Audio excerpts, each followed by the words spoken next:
মানে ফিমেল পেলভিসের আমাদের টার্গেট থাকে হচ্ছে ইউটেরাস এবং ওভারিটা ফোকাস করা মূলত।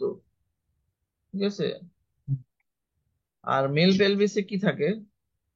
মেল পেলভিসে কিন্তু বুঝ- তেমন কোনো অর্গান কিন্তু মেল পেলভিসে থাকে না। কি থাকে? ব্লাডার থাকে। আর কি থাকে? আর কিছু থাকে? প্রোস্টেট থাকে, ব্লাডার। প্রোস্টেট থাকে। আর থাকে কি? রেকটাম থাকে, তাই না? রেকটাম তো কমন। জি। তো দেখা যায় যে আমরা মেল পেলভিসের ক্ষেত্রে আমরা রুটিন পেলভিস মানে করে থাকি, পুরাটা পেলভিসটাই দেখাই আসলে। যদি স্পেশাল যদি কোনো মানে ডাক্তার প্যাথোলজি না লেখা থাকে যে হিস্টোরি অফ রেকটাল ক্যান্সার, হুম, বা হিস্টোরি অফ রেকটাল ব্লিডিং, এরকম যদি থাকে তার মানে বুঝতে হবে যে রোগীর রেকটামের সমস্যা আছে, রেকটাল গ্রোথ আছে। তখন আমাদের প্ল্যানটা দিতে হবে রেকটামের প্যারালাল। ঠিক আছে। আবার যদি আহ, আমরা যে প্রোস্টেট ক্যান্সার হিস্ট্রি থাকে, তখন আমরা প্রোস্টেটটাকে ফোকাস করবো। ঠিক আছে। তা রোগী ডাক্তার কিন্তু মানে মুখস্থ লিখে দেয় এমআরআই অফ পেলভিস, কিন্তু আমাদের রোগীর হিস্ট্রি দেখতে হবে, রোগীর সাথে কথা বলতে হবে, রোগীর কাগজপত্র ঘাটাইতে হবে যে আসলে রোগীর সমস্যাটা কোথায়। পেলভিসের মধ্যে তো অনেক কিছুই থাকে, ব্লাডার থাকে, প্রোস্টেট থাকে, তারপর রেকটাম থাকে, তারপর টেস্টিস থাকে। সমস্যাটা কোথায় ওই জায়গাটায় আমাদের ফোকাস করতে হবে। তো যদি কোনো স্পেসিফিক সমস্যা কোথাও লেখা না থাকে তাহলে আমরা পুরা হোল পেলভিসের প্ল্যান দিয়ে দিব, পুরা পেলভিসটা দেখাই দিব। ঠিক আছে। তখন আমার অ্যাবডোমেনের মতো করে সোজা করে প্ল্যান করলে হবে, এটা যেরকম ইউটেরাস ফোকাস করে প্ল্যান করতেছি এটা ওরকম না নাকি?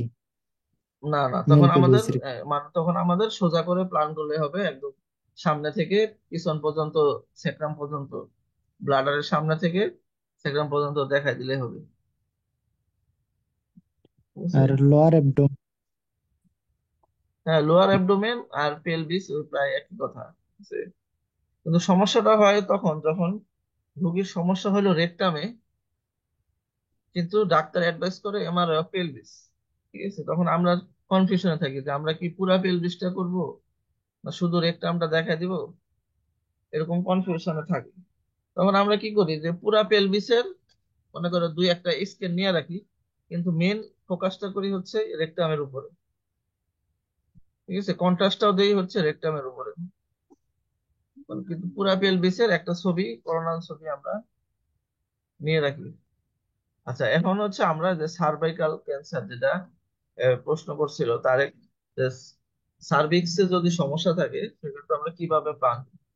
তো এই সার্ভাইকাল প্রোটোকল একটা আলাদা প্রোটোকল আছে। এখন দেখো, এখানে সার্ভাইকাল অংশটা কিন্তু এই লেখাটা কিন্তু আমাদের সার্ভাইকাল স্পাইনের সাথে মিলে যায়। তো অনেক সময় কিন্তু টেকনোলজিস্টরা কনফিউশনে থাকে যারা নতুন নতুন যারা এমআরআই করে, যে MRI of cervix with cervical protocol, ঠিক আছে, এরকম অ্যাডভাইস থাকে। তো এখন টেকনোলজিস্ট যারা জানে না তারা মনে করে যে এমআরআই তো সার্ভিক্স করব, সাথে সাথে মনে হয় সার্ভাইকাল স্পাইনের একটা ছবি স্ক্যানিং মনে চাইছে। ঠিক আছে। তো এই সার্ভাইকাল মানে কিন্তু ওই সার্ভাইকাল স্পাইন, এই সার্ভিকাল শব্দটা সার্ভিক্স থেকে এসেছে, অর্থাৎ জরায়ু থেকে আসছে। ঠিক আছে। সার্ভাইকাল ক্যান্সার বা সার্ভাইকাল প্রোটোকল লেখা থাকতে পারে। তো সার্ভাইকাল প্রোটোকল গুলা হচ্ছে এগুলা। তো প্রায় আগেরটার মতনই, কিন্তু এটাতে থিকনেস 3 মিলিমিটার, সবগুলা 3 মিলিমিটার 3 মিলিমিটার। 3 মিলিমিটারের বেশি নাই, একটা আছে 5 millimetre large field of view, আর একটা আছে 6 millimetre large field of view. তারপর কন্ট্রাস্ট দেওয়ার পরে এভাবে ডাইনামিক কন্ট্রাস্ট দিতে হয়। তো এই ডাইনামিক কন্ট্রাস্টটা আমি পাইছি হচ্ছে MRImaster.com-এ, কিন্তু আসলে প্র্যাকটিক্যালি যখন আমি কাজ করি, কিন্তু এই ডাইনামিক এই পেলভিসের ক্ষেত্রে কিন্তু আমরা আসলে ডাইনামিকটা নেই না তেমন একটা। কারণ পেলভিসে আসলে arterial phase, portal phase, venous phase ওইভাবে লাগে না। আমরা নর্মাল যে T1 আছে, যেমন এই যে এইখানে যে T1 fat axial, T1 fat এগুলাই নেই। T1 fat axial, T1 fat coronal, আর T1 ফ্যাট সেট সেজিটাল, এই তিনটা স্ক্রিন নেই। এটা রেডিওলজিস্ট যেভাবে চায়। তো সার্ভাইকাল লোকালাইজার এইভাবে আসে আগেরটার মতোই, করোনাল, অ্যাক্সিয়াল এবং সেজিটাল। এবং তারপরে আমরা প্লান দিব হচ্ছে সেজিটাল অবলিক ভাবে। Plan the sagittal slices on the axial plane and align the positioning block parallel to the endometrium. তো আমরা অ্যাক্সিয়াল ইমেজটা দেখি যে এটা যদি অ্যাক্সিয়াল ইমেজ হয়, তাহলে অ্যাক্সিয়াল ইমেজ আমরা এন্ডোমেট্রিয়ামের সাথে প্যারালাল করে দিব। ঠিক আছে, যে এটা যদি আমরা ধরি এন্ডোমেট্রিয়াম, আমরা ঠিক ইউটেরাসের ঠিক মাঝখান দিয়ে প্লানটা দিই, যাতে সার্ভিক্সের এই মুখের ঠিক মাঝখান দিয়ে যায়। এবং অন্যান্য প্লানে যে coronal plane ensure an appropriate angle that is perpendicular to the cervix. তো এটা হচ্ছে অ্যাক্সিয়াল প্লান হচ্ছে ইউটেরাসের, এবং এই প্লানে দেখবো যাতে ইউটেরাসের সাথে এবং একদম পারপেন্ডিকুলার থাকে। তাহলে আমরা এরকম সেজিটাল একটা ইমেজ পাবো, সুন্দর একটা ইউটেরাস দেখতে পারবো, এবং ইউটেরাসের যে লেয়ার গুলা, মায়োমেট্রিয়াম, এন্ডোমেট্রিয়াম এবং পেরিপেট্রিয়াম, এগুলো সুন্দরভাবে দেখতে পারবো। এবং সার্ভিক্স এর মুখে যে এই যে এদিকে যে কালো কালো হয়ে আছে, এগুলো কিন্তু সমস্যা, তো এগুলো সুন্দরভাবে দেখা যাবে। এবং এটা কিন্তু স্মল ফিল্ড অফ ভিউ, অর্থাৎ ফিল্ড অফ ভিউটা কিন্তু ছোট থাকবে, প্রায় 250 থেকে 300 মিলিমিটার থাকবে। এবং স্মল ফিল্ড অফ ভিউ যত ছোট হবে, তত ছবির রেজুলেশন তত বেশি হবে। ঠিক আছে, তা আমরা যখন এই চ্যাপ্টারটা পড়ি, মনে আছে নাকি, ইমেজ কোয়ালিটি যখন পড়ি, তখন কিন্তু আমি দেখাইছি যে ছবির ফিল্ড অফ ভিউ যত কম হবে, ছবির রেজুলেশন তত বেশি হবে। ফিল্ড অফ ভিউ যত বড় হবে, ছবির রেজুলেশন তত কমবে, কিন্তু ছবি স্মুথ হবে।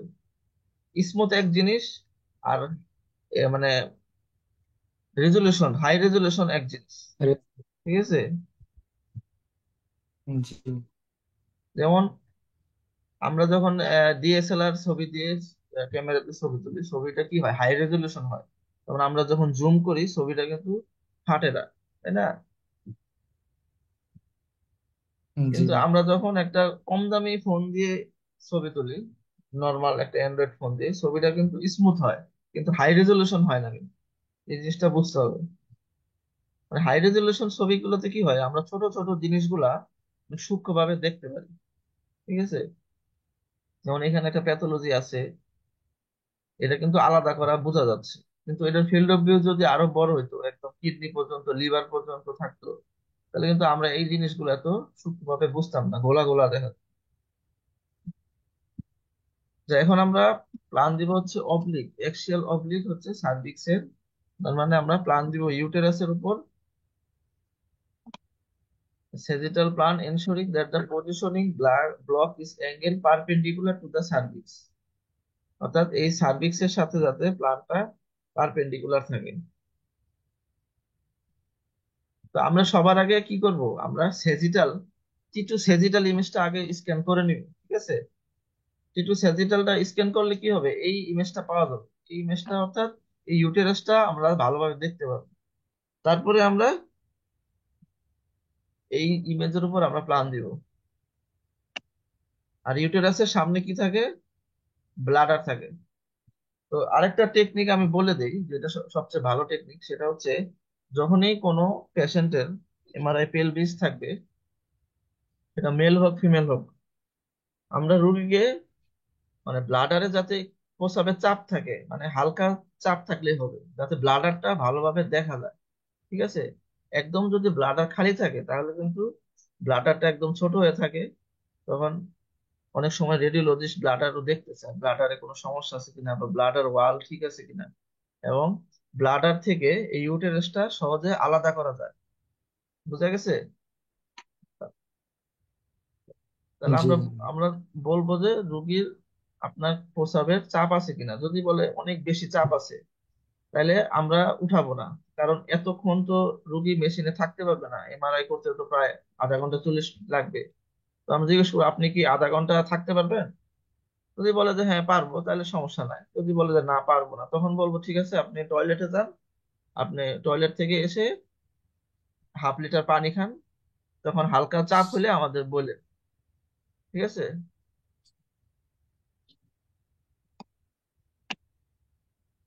তারপরে আমরা প্ল্যান দিব হচ্ছে এক্সিয়াল প্ল্যান। এক্সিয়ালের উপর আমরা প্ল্যান দিব এমন ভাবে যাতে স্লাইসটা এই সার্ভিক্সের সাথে পারপেন্ডিকুলার ভাবে থাকে এবং পুরা ইউটেরাসটা যাতে কভার করে। তাহলে আমরা এরকম এক্সিয়াল ইমেজ পাবো সার্ভিক্সে। আসলে সার্ভিক্স আর ইউটেরাসের প্ল্যান প্রায় একই রকম, এটা আসলে আলাদাভাবে না দেখালে হতো না। এটা হচ্ছে T2 coronal/3 millimetre field of view, এটা ওই আগের মতোই। তো এটা হচ্ছে large field of view 5 millimetre. অর্থাৎ এই ফিল্ড অফ ভিউতে আমরা মানে কিডনি সহ দেখা দিব এই planning A. Plan the large field of view coronal slices on the sagittal plan and position the block parallel to the lumbar spine. অর্থাৎ এই যে স্যাজিটালের ইমেজের উপর প্ল্যান দিব এবং এই স্লাইসটা যাতে লাম্বার স্পাইনের প্যারালাল থাকে। এখন এই যে ফিল্ড অফ ভিউটা, এটা মাপ কত হতে পারে? এটার মাপ হতে পারে প্রায় 400 থেকে 450 মিলিমিটার ফিল্ড অফ ভিউটার মাপ। আর আগে যেগুলো দেখাইছি সার্ভিক্সের, এই ফিল্ড অফ ভিউটা হবে 250 থেকে 300। ঠিক আছে?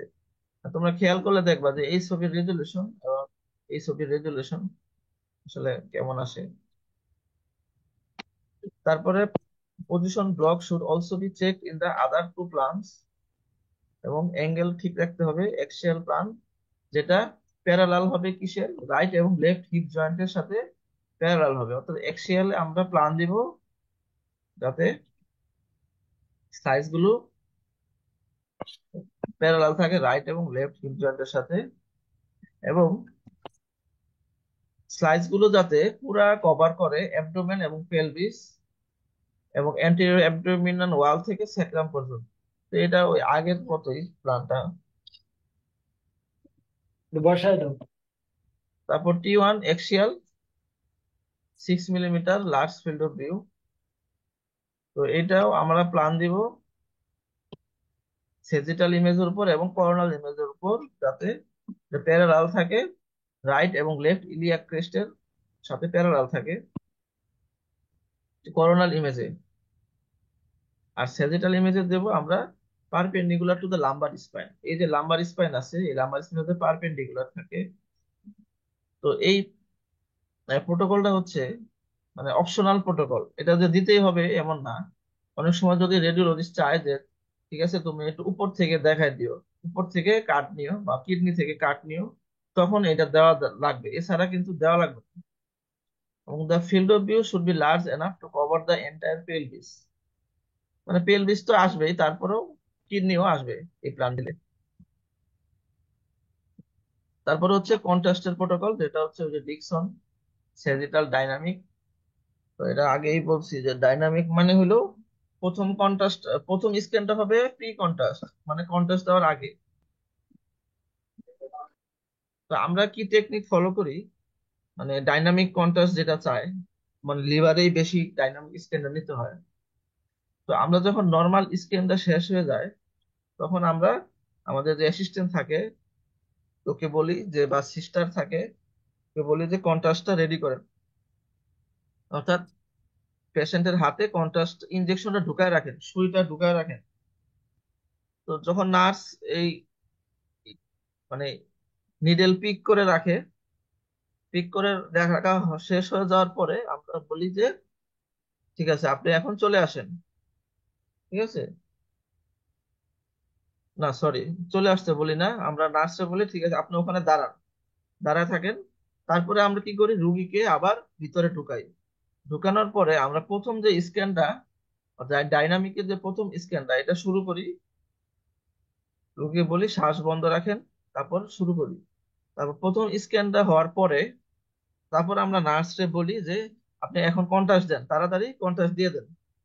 তারপর ওই যে প্রথম স্ক্যান এবং পরের স্ক্যানের মাঝখানে যে গ্যাপ, ওই গ্যাপের মধ্যে কন্ট্রাস্টটা দেওয়া হয়ে যায়। দেওয়া হওয়ার পরে আমরা পোস্ট কন্ট্রাস্ট যে প্রোটোকল গুলা, সেকেন্ড স্ক্যান ওগুলা শুরু করি। ঠিক আছে? তো প্রথম স্ক্যানটা হয় নন কন্ট্রাস্ট, আর পরের স্ক্যান গুলা হয় যে পোস্ট কন্ট্রাস্ট। তারপর এভাবে আমরা একটা একটা করে স্ক্যান একটার পর একটা নিতে থাকি। এটা কিন্তু ইয়ার ক্ষেত্রে, মানে পেলভিসের ক্ষেত্রে না, এটা হচ্ছে অ্যাবডোমেন, আপার অ্যাবডোমেন, লিভারের ক্ষেত্রে। তো থ্যাংক ইউ অল আজকে ক্লাসটি করার জন্য। আজকে তাহলে এই পর্যন্তই থাক। যদি কারো কোনো প্রশ্ন